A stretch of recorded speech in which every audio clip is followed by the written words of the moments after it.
ಅನೇಕರು ನಾಗಾಸಾಧು ಮತ್ತು ಅಘೋರಿ ಒಂದೇ ಎಂದು ನಂಬಿದ್ದಾರೆ. ಆದರೆ ಇವುಗಳ ನಡುವಿನ ಮೂಲಭೂತ ವ್ಯತ್ಯಾಸವೆಂದರೆ ನಾಗಾ ಸಂಪ್ರದಾಯವು ಅಖಾಡಗಳಿಂದ ಹೊರಹೊಮ್ಮಿದ ಸಂಪ್ರದಾಯ. ಆದಿಗುರು ಶಂಕರಾಚಾರ್ಯ ಇವರ ಮೂಲ ಗುರು. ಆದರೆ ಅಘೋರಿಗಳಿಗೆ ಕಾಲಭೈರವನೇ ಗುರು. ನಾಗಾಗಳನ್ನ ಧರ್ಮದ ರಕ್ಷಕರು ಎಂದು ಹೇಳಲಾಗುತ್ತೆ ಮತ್ತು ಧರ್ಮ ಗ್ರಂಥಗಳಲ್ಲಿ ಚೆನ್ನಾಗಿ ಪಾರಂಗತರಾಗಿರ್ತಾರೆ. ಆದರೆ ಅಘೋರಿ ಸಾಧುಗಳು ಶಿವನ ಆರಾಧನೆಯಲ್ಲಿ ಮಾತ್ರ ಮಗ್ನರಾಗಿರ್ತಾರೆ. ಅಘೋರಿ ಮತ್ತು ನಾಗಾ ಸಾಧುಗಳ ನಡುವಿನ ಪ್ರಮುಖ ವ್ಯತ್ಯಾಸವೆಂದರೆ ನಾಗಾ ಸಾಧುಗಳು ಬ್ರಹ್ಮಚರ್ಯವನ್ನ ಅನುಸರಿಸುತ್ತಾರೆ ಮತ್ತು ಅವರು ಜೀವಂತವಾಗಿರುವಾಗ ಅವರ ಕೊನೆಯ ವಿಧಿಗಳನ್ನ ಮಾಡ್ತಾರೆ.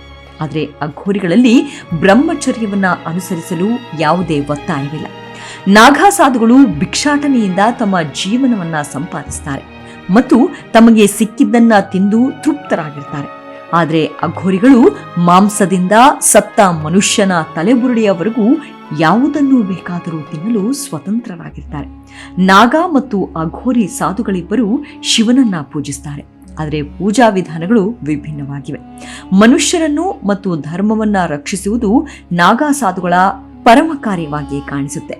ಇದಕ್ಕಾಗಿ ಸಾಂಪ್ರದಾಯಿಕ ಆಯುಧಗಳನ್ನ ಬಳಸುವ ದೀಕ್ಷೆಯನ್ನು ಕೂಡ ನೀಡಲಾಗುತ್ತೆ. ಆದರೆ ಅಘೋರಿಗಳು ಶಿವನನ್ನ ಪೂಜಿಸುತ್ತಾರೆ ಮತ್ತು ತಂತ್ರ ಸಾಧನವನ್ನ ಮಾಡುತ್ತಾರೆ.